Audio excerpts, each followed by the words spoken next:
बांग्लादेश में हर दिन किसी न किसी जगह पर हमला हो रहा है। घर व्यवसाय लूटपाट धर्मांतरकरण किया जा रहा है। गांव के गांव जलाया जा रहा है। গাজওয়ায়ে হিন্দ নামে একটা আপনি ইন্টারনেটে সার্চ দেন, অন্তত হাজার খানেক ওয়াজ মাহফিল পাবেন আপনার ইসলামী চিন্তাবিদদের। তারা বলছে হিন্দু মুসলিম যুদ্ধ হবে এবং দিল্লি ভারত একদিন ইসলামের পতাকা তলে আসবে। এই দেশটা ভাগের কারণ। গতকাল ইসলামী আন্দোলনের একটি মহাসমাবেশ হয়েছে। এই সমাবেশ সামাজিক যোগাযোগ মাধ্যম সহ সব জায়গায় প্রশংসিত হয়েছেন চরমনায় পীর সাহেব ফজল করিম সাহেব।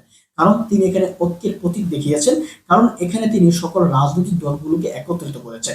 পাশাপাশি এই সমাবেশে তিনি একটা ভয়ঙ্কর ধরনের ভুল করেছেন, যেই ভুলের কারণে পুরা বাংলাদেশের মুসলমানদেরকে তিনি কাঠগড়ায় দাঁড় করিয়ে দিয়েছেন। যদি তাকে কিছু প্রশ্ন করা হয়তো বা তিনি হতভম্ব হয়ে যাবেন এই প্রশ্নগুলো উত্তর দেওয়ার ক্ষেত্রে। কিন্তু কি সেই প্রশ্ন আর তিনি কি বা ভয়ঙ্কর সেই ভুল করেছেন জানবো আজকের ভিডিওতে। এই সমাবেশে যেমনিভাবে রাজনৈতিক বিভিন্ন দলের নেতাকর্মী উপস্থিত ছিল, ঠিক অনেক ধর্মের লোক উপস্থিত ছিল। হিন্দু, খ্রিস্টান, বৌদ্ধ, মুসলমান তো ছিলই।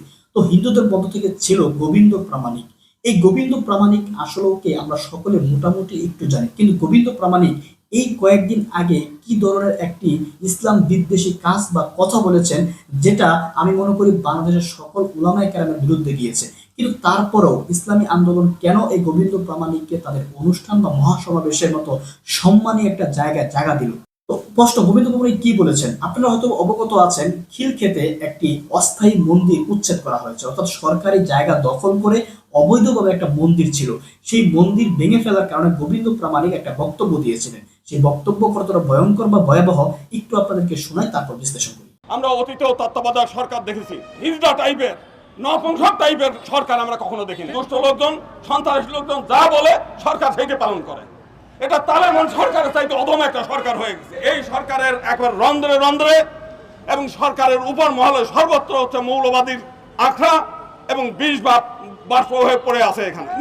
দর্শক, আপনারা যদি মনোযোগ দিয়ে শুনে থাকেন তাহলে বুঝতে পেরেছেন, গোবিন্দ প্রামাণিক স্পষ্ট বলেছেন এই সরকারের রন্ধে রন্ধে মৌলবাদ ঢুকে গিয়েছে আর এই মৌলবাদীরাই মন্দির উচ্ছেদ করতেছে। কিন্তু সব এই সরকারের রন্ধে রন্ধে মৌলবাদ কারা?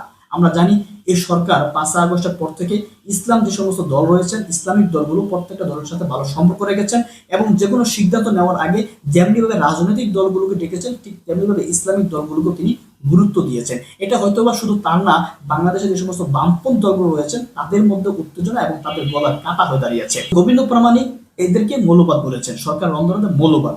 সরকার রন্ধে কারা রয়েছেন? ইসলামী আন্দোলন রয়েছেন, জামাত ইসলাম রয়েছেন, খেলাফত মজলিস রয়েছেন, সকল ইসলামিক দলগুলো রয়েছেন। অর্থাৎ সকল ইসলামিক দলগুলোকে তিনি মৌলবাদ বলেছেন। আর মৌলবাদ কি আমরা কিন্তু জানি। এই সমস্ত লোক, ভারতীয়রা এবং বিভিন্ন ইসলাম বিরোধীরা মৌলবাদ শব্দটি একটি গালি হিসাবে ব্যবহার করে এবং জঙ্গিবাদ, মৌলবাদ তারা একই সাথেই ব্যবহার করে। অর্থাৎ এই গোবিন্দ প্রামাণিক ইসলামী আন্দোলনে যোগ দেওয়ার আগেই বক্তব্য দিয়েছেন কয়েকদিন আগে, যে বাংলাদেশের রন্ধে রন্ধে, সরকারের রন্ধে রন্ধে মৌলবাদ ঢুকে গিয়েছে, জঙ্গিবাদ ঢুকে গিয়েছে, এই জন্যই মন্দির উচ্ছেদ করা হচ্ছে। এর আগে আপনারা শুনেছিলেন না, মির্জা ফখরুল ইসলাম আলমগীর মৌলবাদ বলেছিলেন, মৌলবাদী বলেছিলেন। এই মৌলবাদী বলার পর তখন চরমনায় পীর সাহেব কি বলেছিলেন একটু শুনি। আমি ফখরুল সাহেবকে বলবো, আপনি মৌলবাদী হিসাবে মৌলবাদী বলে কাকে মিন করতে চান? কে মৌলবাদী? হিন্দু মৌলবাদী, খ্রিস্টান মৌলবাদী, বৌদ্ধ মৌলবাদী, না মুসলিম মৌলবাদী?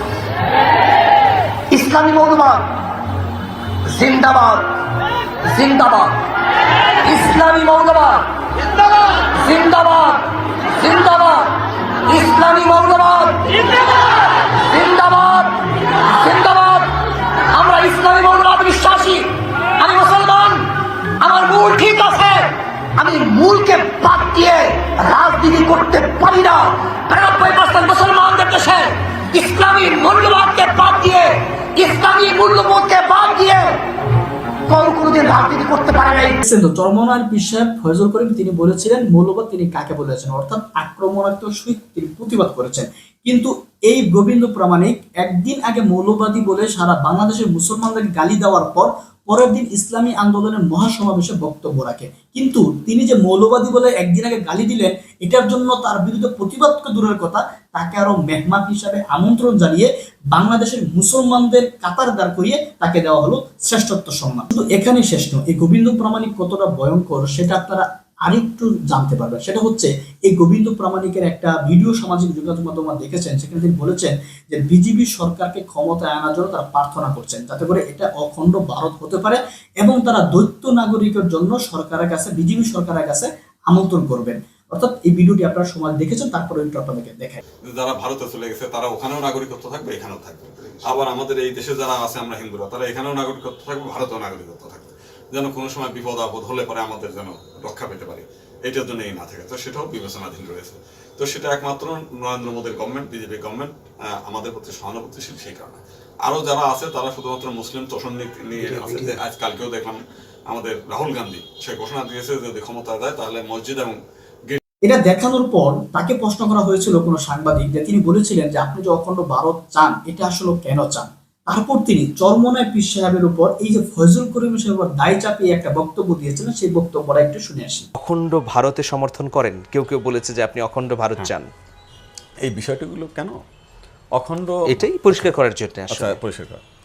আপনার চরমনায়ের হুজুর বলেছেন যে উনি দিল্লিতে ইসলামের ঝান্ডা উড়াইতে চান, তাহলে উনি অখণ্ড ভারত চান। যদি বাংলাদেশের পতাকার সময় যদি দিল্লিতে ওঠে তাহলে তো অখণ্ড হয়ে গেল আর কি, এখানে অখণ্ডই হয়ে গেল। তাকে তো মুসলিমরা অহরহ বলছে। এবং চরমনায় পীর সাহেব দিল্লিতে ইসলামের পতাকা উড়ানো অখণ্ড ভারত চাওয়া আর তার অখণ্ড ভারত চাওয়ার মধ্যে কতটা পার্থক্য চিন্তা করেন। ইসলামী আন্দোলনের নেতা ফয়জুল করিম সত্ত্ব তিনি তো বলেছিলেন পৃথিবীর সমস্ত জায়গায় একসময় কালেমের পতাকা উঠবে, তারই ধারাবাহিকতায় দিল্লিতেও এক সময় ইসলামের পতাকা উঠবে। এর মানে কি বাংলাদেশকে ভারতের অখণ্ড বানানো, নাকি পুরো ভারত বাংলাদেশ সবটাই মুসলমানদের দখলে, মুসলমানদের শাসন অধীনে থাকবে, সেটা তিনি বলেছেন। কিন্তু গোবিন্দ প্রামাণিক তার কথাটা দায় এবং দলিল চাপিয়ে দিয়েছেন এই চরমনায় পীর সাহেব ফয়জুল করিমের উপর। কিন্তু তারপরেও এই লোকটি ইসলামী আন্দোলনের সমাবেশে একাধিকবার জায়গা বা সব সময় তিনি ইসলামী আন্দোলনের সাথে ভালো একটা সম্পর্ক রাখেন, এবং ইসলামী আন্দোলন তাকে ডাকেন এবং তাকে এমন ভাবে উপস্থাপনা করা হয়, তার সাথে সম্পর্ক করানো হয়, মনে হচ্ছে যে এই গোবিন্দ প্রামাণিক হাজার একটা ফুলের মধ্যে একটা গোলাপ ফুল। এই কথাটি বলার পরও কিভাবে এই গোবিন্দ প্রামাণিক বাংলাদেশের সবচাইতে জনপ্রিয় সিনিয়র উলামায়ে কেরামদের সাথে একই অনুষ্ঠানে একই জায়গায় বক্তব্য রাখে এবং বসে থাকে, এটা কি বাংলাদেশের মুসলমানদের জন্য লজ্জার নয়? এটা কি বাংলাদেশের মুসলমানদের জন্য কলঙ্ক নয়? এটা কি যেখানে যারা বসেছিল বাংলাদেশ ইসলামী আন্দোলনের নেতারা, খেলাফত মজলিসের নেতারা, জামাত ইসলামের নেতারা, তাদের জীবনে একটা কলঙ্ক নয়? কেন আসলে কথাগুলো বলছি? ইসলামী আন্দোলন কেন আসলে একসময় আফসোস করবে, এবং যারা এই অনুষ্ঠানে ছিল তারাও যে আফসোস করবে এই গোবিন্দ প্রামাণিকের জন্য। এই গোবিন্দ প্রামাণিক কতটা ভয়ঙ্কর সেটা আরেকটু স্পষ্ট হবে না আপনাদেরকে যদি আরেকজন রাজনৈতিক আলোচক বিশ্লেষকের একটু বক্তব্য শোনে। ধৈর্য ধরে একটু শুনুন, বুঝতে পারবেন যে গোবিন্দ প্রামাণিক কত ভয়ঙ্কর একজন অপরাধী। গোবিন্দ প্রামাণিক হলো সরাসরি আরএসএস এর ভাইস প্রেসিডেন্ট, বাংলাদেশের ইনচার্জ। এটা নিশ্চিত থাকতে পারেন, উনি নিজেই নিজের পরিচয়ের কথা আমাদেরকে জানিয়েছেন এর আগে বহুবার। বাদ ছিল খালি সর্বশেষ আমাদের এই ইউনূস সরকার, এই হাসিনা সরকার পতনের আগে আগে তাদের মধ্যে একটা বিভাজন হয়। কাদের মধ্যে? আরএসএস আর বিজেপির মধ্যে যে বিভাজনটা হয়, এই বিভাজনে নারায়ণ দাশগুপ্ত প্রধান ব্যক্তিত্ব হয়ে যায়। নারায়ণ দাশগুপ্ত তো ছিল আসলে বিজেপির, সে আরো বেশি করে মোদির কাছাকাছি লোক হয়ে যায় এবং সে বিক্রমে বাংলাদেশের পুরা মাতবর হয়ে যায়। আর ততোধিক আমাদের গোবিন্দ প্রামাণিক পিছনে পড়ে যায়। এমনই পিছনে পড়ে যায়, মোদি যখন বলতেছে হাসিনা পড়ে যাওয়ার পরে বাংলাদেশে হিন্দু মারে নাকি শেষ করে হেলানো হইতেছে, হিন্দু নির্যাতন হচ্ছে, হিন্দু নারীরা সিঁদুর দিয়ে রাস্তায় বেরোতে পারে না, এই ধরনের যত ধরনের গালগপ্প আছে সব ছাড়তেছে মোদি সাহেব। আর গোবিন্দ প্রামাণিক বলছে সব ভুয়া, সব মিথ্যা। মজা না? হেব্বি মজা। গোবিন্দ প্রামাণিক এই কথা বলতেছিল কেন?